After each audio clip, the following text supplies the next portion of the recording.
Polres Aceh Timur dalam rangka menyerahkan bakti sosial dalam rangka HUT Satpam ke-42 tahun 2022 ya di Panti Asuhan.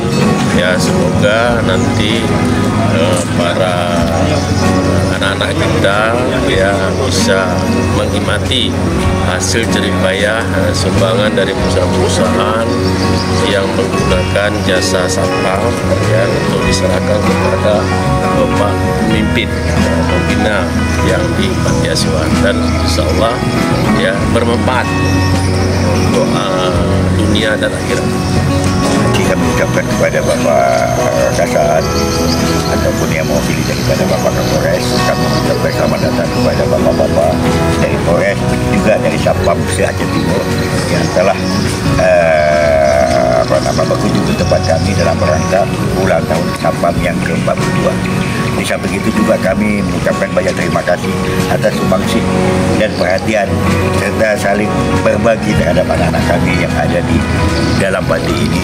Mudah-mudahan bantuan berupa sembako yang telah kami terima ini akan menjadi berkah buat anak-anak kami.